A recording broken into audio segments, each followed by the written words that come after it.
One, two. Welcome back to the channel. Welcome back to another reaction video. We got this force the dumping grounds for a twisted psycho. Let's check this Today's out. video is going to start out sounding like a pretty straightforward story about police trying to solve a murder. Okay. But when you get to the end of this video and you hear the big plot twist, you'll see that nothing in the story is what it seems. But before we get into that story, if you're a fan of the Strange, Dark, and Mysterious uploads, please subscribe. Okay. Shit, you know what I'm saying? Alright. Good boy. Fuck. On the morning of August 30th, 2001, a middle-aged police sergeant named Alan McGregor drove with his partner, Officer Mark David, towards the Huron National Forest, which is a massive nature preserve in northern Michigan. The two of them were on the way to this forest to meet with a very unlikely detective, who McGregor believed might actually be the key to solving a case that had haunted him for the last 21 years. And that case was the disappearance of Cherita Thomas. Back in 1980, Cherita Thomas had been walking down the road located about 1 mile away from the police station where Sergeant McGregor worked, when she had gotten into the car with this older man who had come by to pick her up. And after getting in this car, she was never seen again. Based on various tips and clues, police were nearly... You can tell that nigga a weirdo just by this mugshot right here, bro. Oh my gosh. Nigga got the pedo mustache and everything. certain that that older man who had picked Cherita up was a guy named Jimmy Nelson. And their theory was he had murdered Cherita shortly after picking her up, and then afterwards disposed of her body in a particular section of the Huron National Forest. But the problem was, the police did not have any actual evidence that supported this theory. That's the fucked up part about Their it. case against Jimmy was entirely Like circumstantial. any cases that end In up fact, like they this. didn't even know if Cherita had really been murdered, because for the last 20 plus years, they had searched that particular section of the Huron National Forest, they'd gotten the FBI involved, they had chased down every lead, yet still, they had not found Cherita's body. So they really didn't know what happened. But as Sergeant McGregor neared the forest, he hoped that today would be the day that all changed. He pulled up by the entrance of the Huron National Forest, and he and his partner got their first look at their unlikely detective they were here to meet. And this detective was a Doberman Pinscher mix with big floppy ears who was lying on the ground and panting and wagging his tail. His name was Eagle, and he didn't look like a stereotypical police dog because he wasn't a police dog. However, Eagle was the best crime scene sniffing dog in the entire world. His trainer, a 40-year-old woman named Sandra Anderson, was standing right beside him. Now, Sandra and Eagle were very famous in law enforcement circles, and so Sergeant McGregor and his partner were already well aware of their backstory. Sandra had actually adopted Eagle from a pound shortly before he likely would have been euthanized. And then after she adopted him, Sandra, who had made a career in teaching dogs how to sniff for cadavers, just sort of naturally on her off time, began training Eagle how to do it too. And amazingly, Eagle really took to it, better than police dogs did. Now, any good police cadaver dog could sniff out hidden objects and track a scent for miles, and Eagle could definitely do that. But also, Eagle could do things that the police cadaver dogs simply could not. Like he could smell blood that had been cleaned with bleach and also painted over. I mean, that's like a superpower. Bro. Damn, that dog, hey, that dog on no some dog shit. could do that, but Eagle could. One forensic anthropologist who had come in contact with Eagle and seen what he could do firsthand said that, you know, if a great cadaver dog was rated a 10 out of 10, dog's already got a well, Eagle crazy was like sense a of smell, 20 so out of 10. that's He was even far and crazier away right there. the best of the best. And so Sergeant McGregor believed that if Cherita's body really was in that section of the Huron National Forest, well, Eagle would be able to find it. Sergeant McGregor was excited to see Eagle in action. But after he and his partner parked, they walked over and spent a minute, petting Eagle because Sandra said it was fine, and they gave him some pets, and Eagle really liked it, and he sort of rubbed up against them.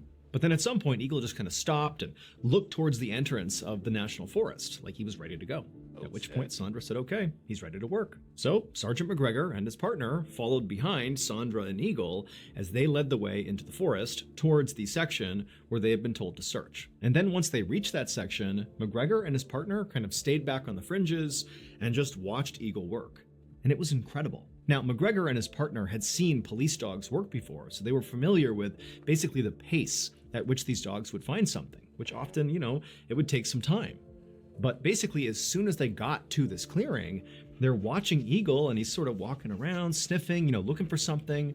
But then suddenly he stopped, turned, and made a beeline towards this tree. And when he got there, he began pawing at the ground like he had found something. Sandra, his trainer, kneeled down next to him to see what Eagle had found, and she saw as he continued to dig that there was something in the ground.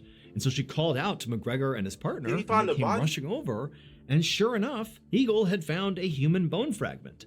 Wow. To be clear, this dog only finds human bones, and so it's not like it would be able to find a chicken bone and think it was a human bone. Basically, if it found a bone, it's a human bone. McGregor and his partner were totally shocked here.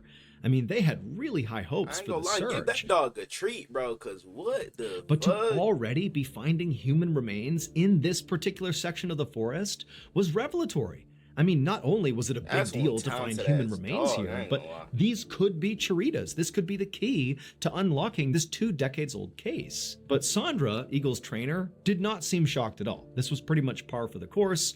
She smiled at the 2 investigators and kind of shrugged like, yep, this is what he does. She gave him a treat. And then Eagle got up and just continued searching the area. Eagle, man. Thank you to my sponsor, Happy Face. Just Roulette to enforce life and our son, and then just an Eagle had taken off. McGregor and his partner bagged the bone fragment and then just kind of continued to let Eagle do his work.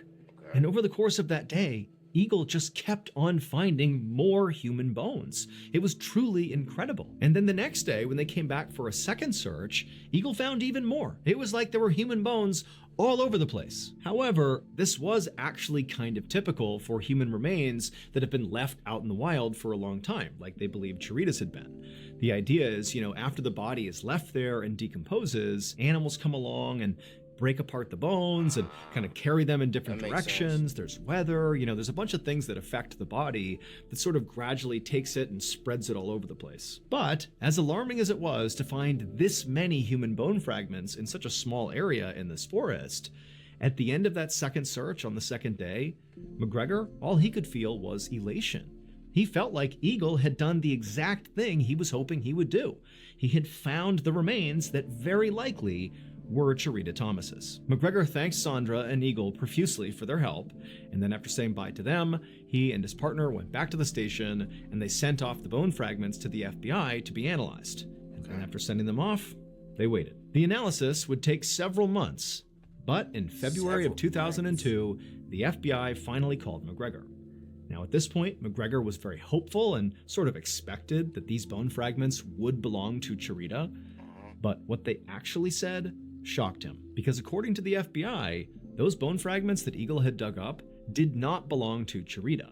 In fact, the bone fragments didn't even belong to a single person. They belonged to 3 different people. What and when the McGregor fuck? heard this, his blood ran cold, because he wasn't thinking, oh boy, this totally blows up the case. Instead, he's thinking, I bet Chirita is out. Thinking it's one person, bro. And then it's like multiple people that have been killed and buried in that forest, nigga. Bro. In that forest. We just haven't found her yet. And if we keep using Eagle, we will find her. But now I have at least 3 more people that have been found out there, 3 dead people. So maybe Jimmy is way worse than I thought he was. Maybe he didn't just kill Chirita. Maybe he's a serial killer and he's dumping his bodies in that part of the forest. However, as explosive as this new information was, it only made things way more complicated for McGregor, because he and his partner and all of his colleagues had no idea who these 3 new bodies were. And neither did the FBI. The FBI could only determine that these bone fragments came from 3 different people, but who they were, they didn't know. And so, to try to figure out who these 3 people were, Sergeant McGregor would need to find more clues. And to find more clues, he needed Eagle to go back to the forest and keep on looking. And so he immediately reached out to Sandra, who said that she and Eagle would come back out there and search the forest again. The new search began on April 17th, 2002. McGregor, his partner, Sandra, Eagle, and a whole bunch of police officers and crime lab technicians descended once again on that same section of the Huron National Forest. But after a kind of lengthy search that day, the police officers, the entire police force that showed up, they didn't find anything of note. But Eagle, he did. At some point, Eagle had sniffed out a human knuckle bone in a dried out stream bed. When this discovery was made, Officer McGregor was elated because it was like, once again, we are finding evidence that's going to help him break this case he has been trying to crack for 20 years, which now might actually be way bigger than he thought it was. It might not just be the murder of Cherita. This might be the hunting grounds or the dumping grounds of a serial killer who killed Cherita Thomas. And he, McGregor, was going to be the one who solved it. He just knew it. But when McGregor turned back around to continue searching in the area that he was looking, he suddenly heard this commotion coming from behind him, sort of in the same direction where that human knucklebone had been found. And he turns around and he sees what looks to be some sort of physical altercation happening amongst two people. He can't really tell who it is, but there's screaming happening. It's total chaos. And so, having no idea what was going on, McGregor abandoned his search, turned, and ran to go break it up. And after this fight was broken up, another major discovery was made. What? But it was not another bone. It would turn out the person who was dumping bodies in this section of the Huron National Forest was not a serial killer, nor was it Jimmy Nelson. Instead, the real culprit was actually one of the investigators who was out here doing this search right now. What the fuck? Eagle was not the world's greatest cadaver-sniffing dog. In fact, Eagle was not even a cadaver-sniffing dog at all. And his trainer, Sandra, was well aware of that, because this was all a big act. It would turn out when Sandra and her... bruh, nah, gang. I would have been heated. Fuck you mean? I've been working with the killer the whole time? What the... And I ain't gonna lie, bro. She look like Nora Dershlit from our iCarly, bro. So it kind of makes sense. I'm gonna keep it a buck. Her ass chopped.